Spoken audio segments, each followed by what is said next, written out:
If you are a brand new drone pilot, you've just received your very first drone, it's a good idea to make a checklist of things you should do before you take flight. Some of the checklist items I'm going to mention should be done before you head out to location, and some of them should be done once you've arrived at the location you're going to fly. My name is Sean, and this is Air Photography. If you like this style of content, please consider hitting the subscribe button and hitting the bell notification to be notified when I upload a new video. Now, this checklist that I'm going to go over doesn't matter whether you're flying something like one of the DJI Mini drones, the Mavic 3, or even the DJI Avata. They're all very similar. So the first item on your checklist should be to make sure you charge the batteries.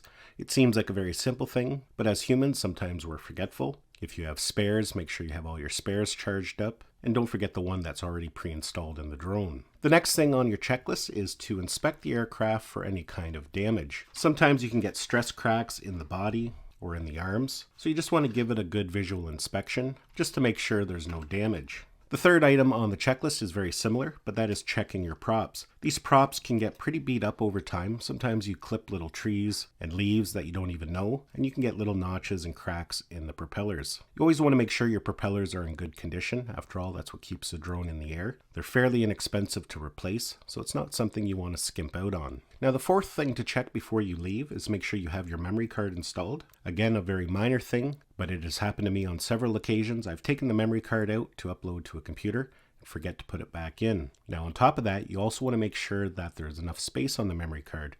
Nothing worse than getting to a location to find out your memory card's full of content that you haven't transferred over yet. So formatting it isn't an option. So make sure you have a memory card, perhaps even a spare with you, and that there's enough space on it. Now, the fifth item on my checklist is scouting out the location. I like to check a map to make sure it's legal to fly there. Myself, being a Canadian, I use an app called Drone Pilot Canada. It's a really great app by a gentleman named Don. I highly recommend it if you live in Canada. It shows you where you can and cannot fly. It shows you warning zones, different areas that you do have to take extra precaution. And you can even toggle on and off sub 250. As you can see there, it now shows us that we can fly in that location. Now, depending on the country you live in, there's many different types of map apps that you can download, but it is a good idea to invest in one. Nothing worse than driving an hour to a location to find out that you can't fly there. Now, for the sixth item on the checklist, it's a good idea to check the weather conditions before you head out to fly. There are many different free apps you can download to do this for you. It'll give you a recommendation whether it's a good day to fly or not. I myself use UAV Forecast. It's quite popular. As you can see, when we launch it right away, it's telling me it's not really a good day to fly. We have gusts of 41 kilometers per hour. The wind speed is 23 kilometers per hour. And you can see there it's raining. At the bottom, they have a graph here, and you can see it turns green. That means later in the afternoon, evening, the weather conditions are better for flying. A lot of useful information in this app, and it will auto-update depending on your location. That's the checklist before I leave to head out to the location I'm going to be flying at. Of course, there's some things you should do once you arrive at location.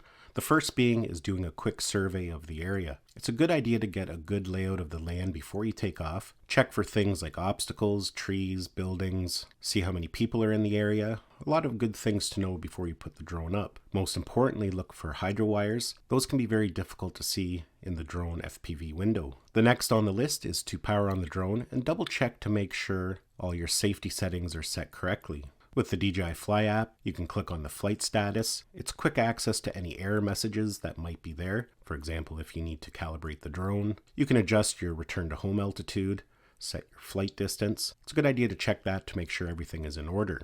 The next thing before you take off, again, make sure you have all your camera settings set correctly. Sometimes you're excited to get up in the air and you don't pay attention to those little details. Perhaps you have it set to manual for the last flight and maybe the exposure's a little off. Or perhaps you're recording in 1080 when you really wanted to be recording in 4K. It's a good idea to spend the time to go through to make sure all those settings are set correctly. The next thing is to make sure that you have enough satellites. It's a good idea to check the satellite count before you take off. Ideally, you want to have a minimum of 12. Myself, I like to make sure I have at least 15 or 16 before I put the drone up. And for the next item on your list, once you put the drone up and you have it hovering, double check to make sure that your home point has been set accurately. That can be extremely important in a fail-safe return to home. You don't want the drone going to a different location. On top of that, if you happen to move locations, make sure you go in and update the home point. And lastly, the last little thing on your checklist is to hit record.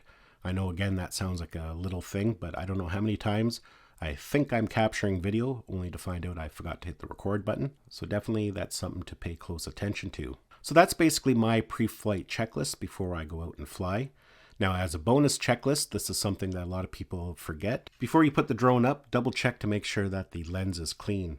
These lenses can get fingerprints quite easy when you're packing them up, you don't even realize it, and it can really affect the quality of your footage. A smudged fingerprint on there can really make the footage look blurry and cause artifacts in the video. Well folks, that's basically it for my checklist. Hopefully you enjoyed this video and got some value out of it. Give it a thumbs up if you did. It's always greatly appreciated. Don't forget to subscribe to my channel so you don't miss any of our upcoming videos, and we'll see you in the next one.